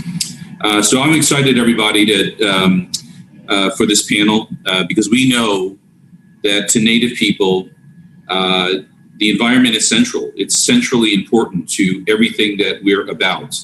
And as we look across the landscape, we see all kinds of problems that have been created by this administration. It has had a hostile approach to climate change and, frankly, a hostile approach to tribal governments and tribal people. Just recently, a couple days ago, they opened up ANWR for drilling in Alaska. There's a border wall being built presently that is ramming through tribal lands and destroying sacred sites. They're attempting to shrink bears' ears, and of course, the actions in Standing Rock by the Trump administration. So we're excited to have this panel because this panel is one of extraordinarily distinguished tribal leaders who have been involved and at the forefront of various fights throughout Indian country. So with that, we're going to start with Chairman Ned Norris, who is the chairman of the On-Autumn Nation, and he is going to discuss the impacts of the border wall on the On-Autumn Nation and their environment. Good day. I am Chairman Ned Norris Jr., coming to you from the Donautum Nation, a federally recognized tribe with more than 35,000 enrolled citizens. Since time immemorial, we have lived and thrived in the lands that today make up central and southern Arizona and northern southern Sonora, Mexico. But as we speak, sacred sites on our traditional lands, vital to our heritage as O'odham and as American citizens, are being destroyed. This destruction is not being done to protect U.S. interests. No, the desecration of our sites and this massive waste of taxpayer dollars is all being done to satisfy a meaningless campaign promise for a border wall. The current U.S.-Mexico border was drawn in 1854 and crossed directly through our traditional lands. We were not consulted in this process. As a result, we have lived as a divided people for over 160 years. Our current reservation in Arizona shares 62 miles of international border. More than 2,000 of our enrolled members live in Mexico. They live there because this is where their traditional homes and communities are located. We maintain connections with each other on both sides of the border through annual pilgrimages and regular daily traffic back and forth. A fortified border wall would totally cut off our families and communities. The Donautum Nation has been on the front lines of border security since the current border existed. We are committed to protecting our communities and the U.S. homeland without a harmful wall. The wall will not work and will cost billions. Anyone with a shovel or a ladder can get around Trump's wall, and we've seen that strong winds and floods cause repeated damage to these types of structures. The desert itself is rejecting the wall. But even knowing all of this, wall construction has rushed forward. Starting in February of this year, without any prior notice, Trump's Department of Homeland Security started blasting and bulldozing through known sacred sites of our people, located in Organ Pipe National Monument, as they race to build this wall. They are doing this despite having repeatedly been told by our representatives and by the National Park Service that the graves of our ancestors would be completely destroyed. These actions are a complete violation of federal consultation policies. They violate the federal trust responsibility to protect sacred and cultural resources. They ignore government-to-government relationships and the importance of respect for other sovereign governments. They completely ignore the many mitigation measures requested by the nation to save these sites. And we are not the only ones under this administration. The trampling of indigenous rights is taking place every day all across the country. They manipulate laws all to reward wealthy friends and to try and curry favor with their supporters, with no regard to their impacts. These actions are a violation of our rights. They are illegal and should never be allowed to happen again. So what can be done to address this situation? 4 things. 1, first and foremost, we need to elect Joe Biden and Kamala Harris on November 3rd so that we have an administration that works with tribes as partners instead of treating us as obstacles. 2, we need to enact federal laws to protect sacred sites from desecration. 3, we need federal legislation that withdraws or limits the Department of Homeland Security's waiver authority. And 4, we need comprehensive immigration reform that fixes the root causes of the issues at our southern border. It all starts with that first step, getting Joe Biden and Kamala Harris elected. With their leadership, we can restore a respectful, responsive relationship between tribes and the federal government. With their leadership, we can ensure that the sovereignty of our tribal nations is preserved and honored. With their leadership, we can work together to create new opportunity for our people while preserving our unique heritage as indigenous nations. But we will only get that future if we fight for it. This administration has proven time and time again it will say and do anything to try and stay in office. So I am asking all of you to work harder than you have ever worked before to get Joe Biden and Kamala Harris elected. Thank you. Let's go out and win this.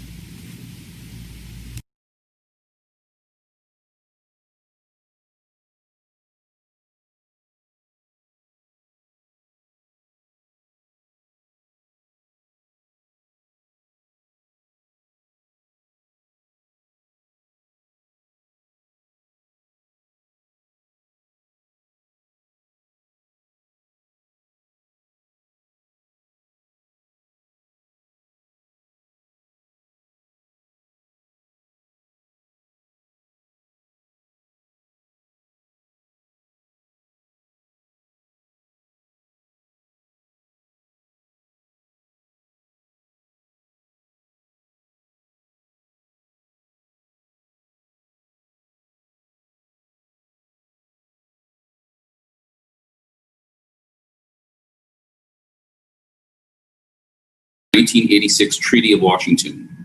And finally, we have former chairman of the Standing Rock Sioux Tribe, Dave Archambault. Dave was instrumental in the protests regarding the Dakota Access Pipeline in the Standing Rock Reservation. So welcome to all of you. I'm going to start off with Dave. Dave, I very much appreciated the efforts that you made during the Standing Rock protest.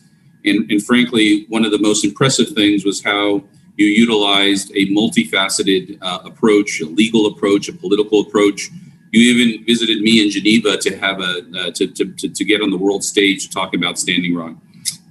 My question for you is, given all the protests, the righteous protests that are going on across America, given the protests that you have led, how do we move from protest to real fundamental change? Yeah, thanks, Keith. And I just think that it's, like you said, it's important to have different approaches, and what I always called them were different strategies. And you have to have different strategies in order to start the momentum for change. One strategy was actually started by our youth, and that was the standing up and making some noise, building awareness about and that was where you've seen a lot of activism come into play, and it brought awareness from around the world. It brought tribes together. Over 360 tribes came to Standing Rock, and we had a loud voice, and that amplified our voice. But at the same time, while that was going on, another strategy was to lobby all of our congressmen, the administration, the state legislators, the state, anyone that we could. We tried to lobby and let them know that this process of getting a permit for a project that threatens the livelihood of our future isn't just. So there's all other strategies like divesting or building shareholder awareness on what companies are doing and how they're avoiding environmental justice or environmental rights. But the main one that really brought awareness was when a lot of people came together, but that also is when there's a lot of activism that's happening. And so what I know, what happened here at Standing Rock from my experience is I've seen a lot of activists coming, and we had, and then there's another component, and that would be an advocate. And so there are two different forces. An advocate is somebody who wants something better for the community. An activist is somebody who sees something wrong, and we have to build awareness about that. And we build that awareness with more than often it's with the advocate. The advocate becomes in a political position. And advocates and activists don't see eye to eye until there's a time when they do come together. That's when you're going to see change. And that's what I'm starting to witness right now in today's world, is when you have activists that are making enough noise, and that noise is starting to be amplified with the advocates, the politicians. And now we have to make a change because we know that there's unjust treatment in law enforcement. And so the policies are going to have to start changing. So there's a short window when advocates and activists come together to make that change. And, I just appreciate the question, because it's something that I think about a lot, is how do you get the change to happen with all the different strategies? And the one thing that works to bring advocates and activists together is when there's a peaceful movement. When you have a lot of violence, it creates more division between the advocates and activists. Thank you for that, Dave. That's wise words for us. I want to turn to Chief Williams. Your community is dealing with the dramatic fallouts of the development at Pebble Mine. Not only your community, but other Native communities in the area. Could you describe some of the impacts that will occur to Native communities, and tell us what we can do to help stop that? Thank you. Thank you for the question.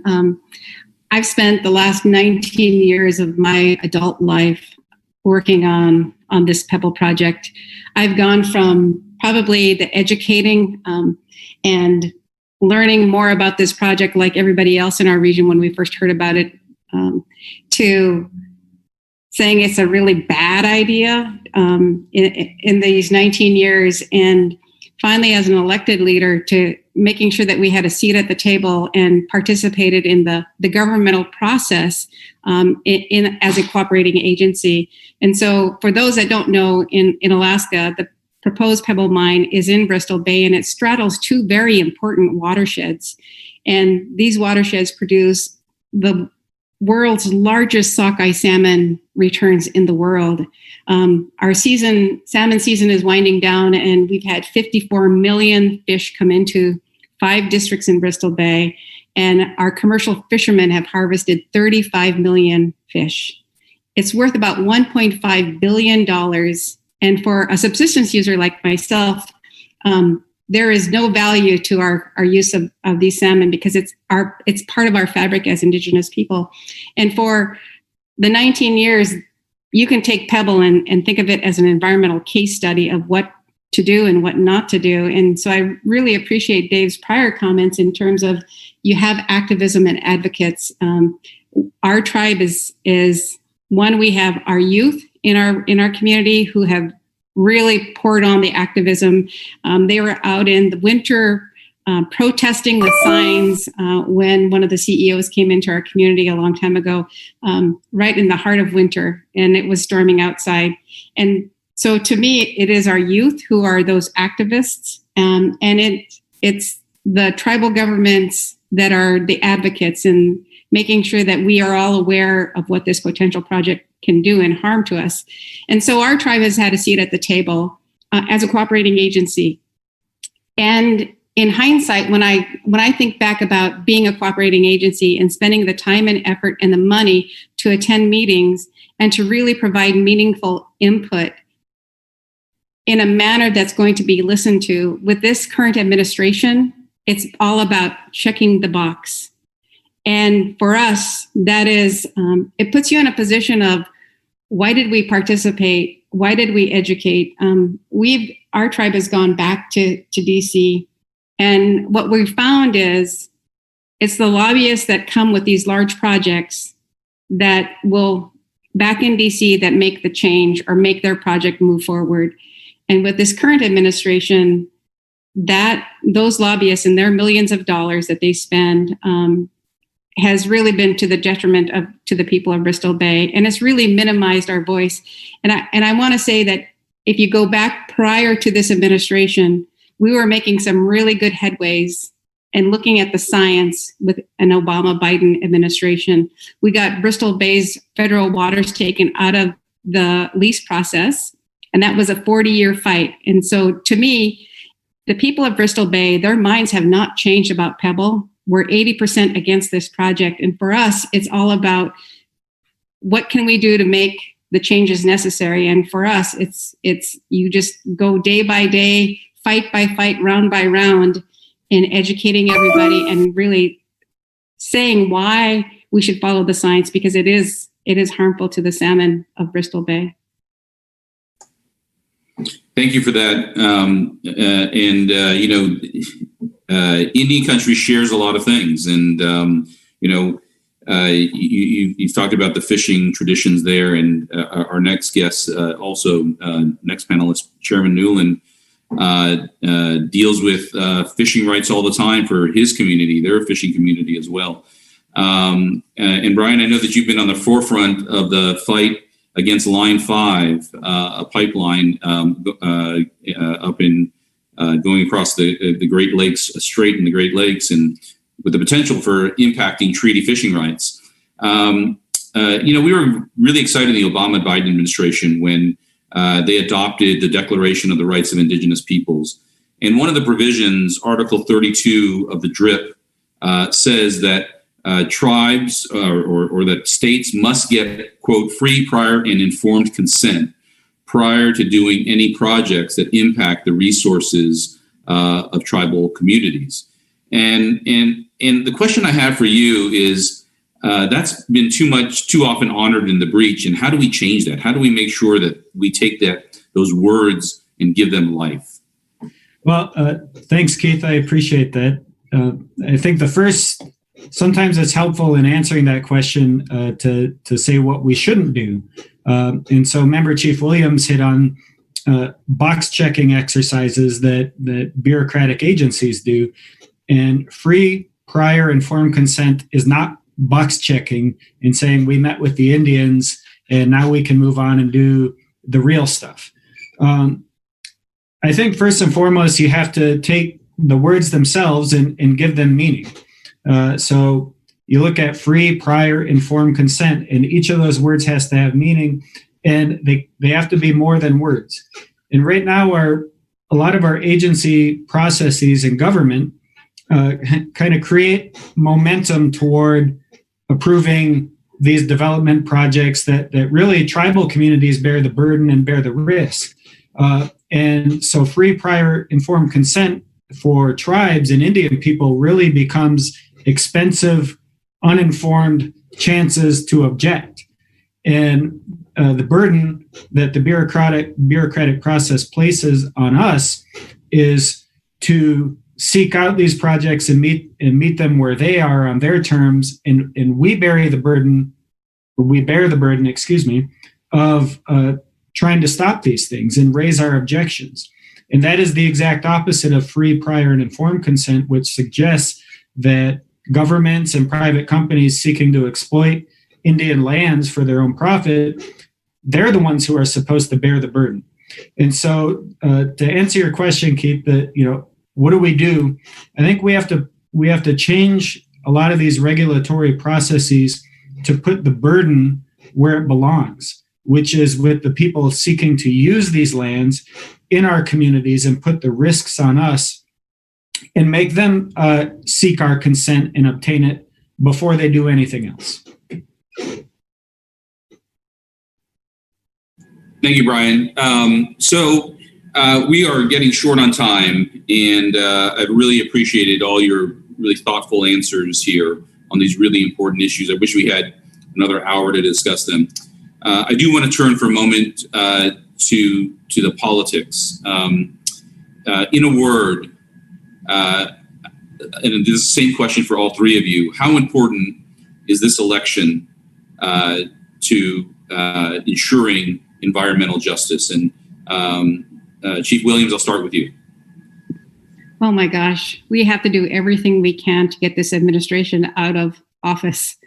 I happen to believe that a Biden-Harris administration is going to be much friendlier to Indian country, and will listen to the people, and will listen to Indigenous people, but also listen, importantly, to how do we change the process so that we have development in a least risky way that has Indigenous people behind it. So we need Biden-Harris to be elected in November. Thank you. Thank you. Brian? Sure. I think it's deadly important. This election is if you have projects like Pebble Mine moving forward, that's life and death for tribal communities. Same with pipelines that run underneath the Great Lakes. And, again, to go back to Member Chief Williams and what she said about checking the box, the Trump administration, we're lucky if we get a box checking exercise as tribes many times. And I know that there are a lot of people who might say, well, Joe Biden doesn't agree 100% with my views. But politics and elections are about putting people in office who you will have an opportunity to influence.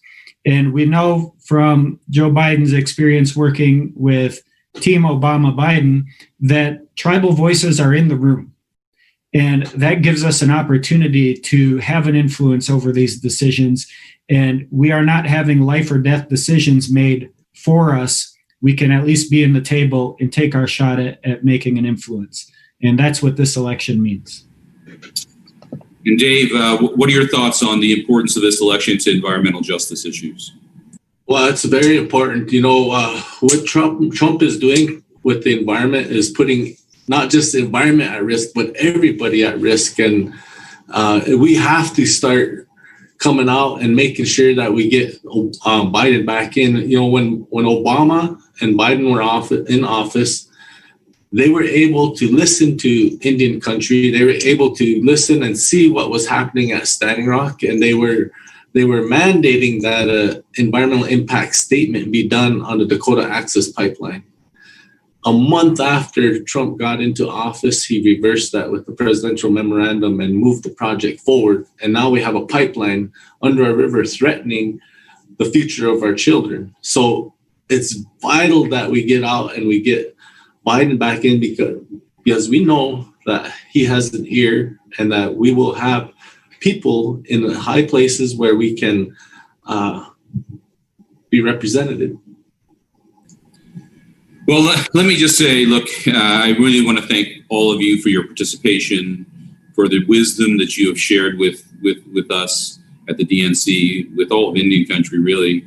And we look forward to continuing to watch your leadership. I will say that I wholeheartedly agree with all three of you. This is the most important election of my lifetime. It means fundamentally that we need to shift in directions, and on many issues, but certainly on environmental justice issues throughout Indian country. And we're not going to get that kind of an approach from this administration, but I assure you we will get that kind of approach in the Biden-Harris administration. Thank you so much. Thanks everybody for joining us. So we are fired up and ready for Joe in Oklahoma and Kamala Harris. Woohoo! White House Kahal, Isquis Yvette. It's good to meet you. My name is Yvette Joseph. I'm a member of the Colville Confederated Tribes. I am a national delegate for Joe Biden. I was elected in Washington's 5th Congressional District here in Spokane, Washington. Tonight, I'm here to speak to you about another job that I have. I am an administrator for Native Americans for Biden. It's a Facebook account that represents a number of members from 20 states and essentially represents 2,500 individuals. We are hoping before the election that we have at least 25,000 people who've signed in, who've become a member, who will follow our Facebook account as we document and report on the activities of Joe Biden and Kamala Harris. We're working to promote their election. We're also working to promote Native American candidates, particularly in the United States Senate. We're trying to also help in those swing states and see that Native Americans are turning out to vote in as large a numbers as possible to make a difference in this election, particularly in some of the swing states like Arizona or Michigan or Wisconsin. What I wanted to say to you tonight is I'm holding a flag and an eagle feather for my 3 brothers and my sister and my father who've all served in the armed forces. We have a lot of Native American veterans and we have to honor them every day, and we have to work hard to protect the right to vote. I'm very excited about Joe Biden. I worked in the United States Senate for Dan Inouye. I used to monitor the Judiciary Committee. I would watch Joe Biden and how passionate and how forceful he was in getting the crime bill to address the drug bill as well, to address substance abuse treatment. And that's always been an important issue in Indian country. He's really worked hard as vice president in the Department of Justice, working with them to see that tribes all received a copy of his administrative proposal to amend the Violence Against Women Act. He's been very involved in seeing that there is criminal jurisdiction over non-natives who have assaulted, sometimes, raped and murdered Native women, which we know is a major issue across Indian country. So Joe Biden is really going to do a lot as president, as will Kamala Harris as vice president. She is really committed to helping advance Indian country. She's been meeting with tribes, learning as much as she can as a presidential candidate, and now as a vice presidential candidate. She intends to overturn some of the decisions of the Supreme Court, and we're just really pleased. But mostly I just want to tell you to sign up for Native Americans for Biden on Facebook and help us to win this election. With much regard, White Husker Hall, signing off from Washington State. Thank you.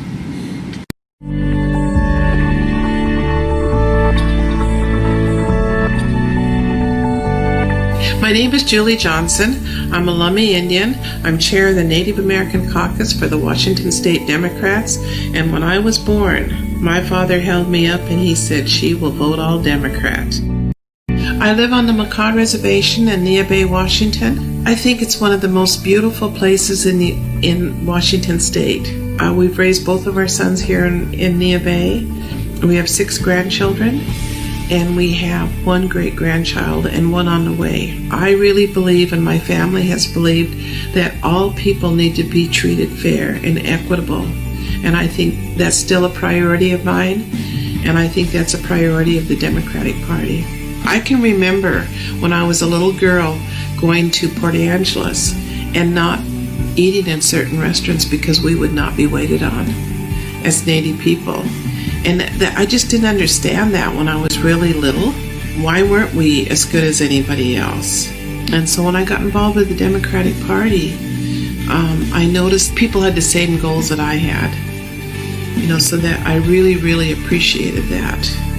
The Democrats believe in fairness and treating people in an equitable manner, and that's why I'm a Democrat. My name is Julie Johnson.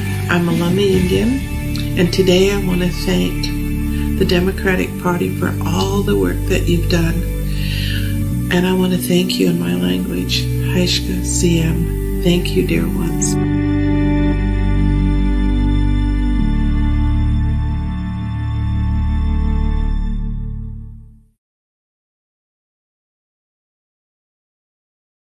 end by taking one brief moment to recognize the Biden-Harris campaign for the work that they are doing in terms of the proofs in the pudding, in terms of, the people that they are employing. And this is a time and a place where we can have an incredible impact in terms of getting out and really changing the trajectory of this overall election.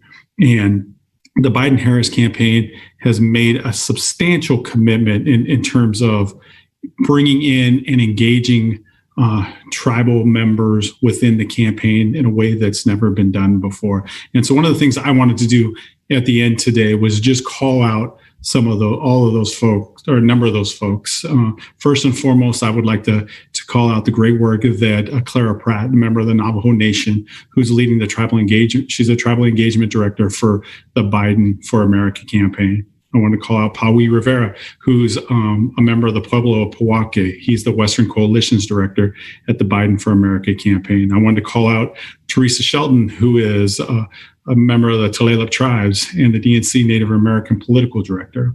I want to call out Matt Denberg, River Band of Lake Superior Chippewa in Wisconsin. He's the Wisconsin Coalitions Director. I want to call out Arvina Martin, who is a Ho-Chunk Nation tribal member in Wisconsin, leading the Wisconsin Native Outreach. She serves as the Native Outreach Director. I want to call out Crystal Kick, and she's serving as the Deputy Director of Tribal Engagement for North Carolina. I want to call out Rachel Hood, who's Yavapai Apache, the Native American Outreach Manager for the Arizona Dems. Larry Courier, Rosebud Sioux tribal member, who's the tribal organizer in Washington State. Rachel Kupchik, who is Leech Lake Band Ojibwe Native Engagement Director in Minnesota. Elisa Snow, who's Blackfeet, who's a coordinated campaign, a Native Vote program director in Montana. I want to raise my hands, as we do here in the Pacific Northwest, to all of you. Thank you for the good work you're doing. Thank you for helping to mobilize and get us out and really change this election and help the Native American vote get out and make a difference. Thanks, everybody. Look forward to seeing everybody on Thursday. We got an incredible lineup on Thursday, and I look forward to having everybody come join us again. Thank you very much. Miigwech. Thank you.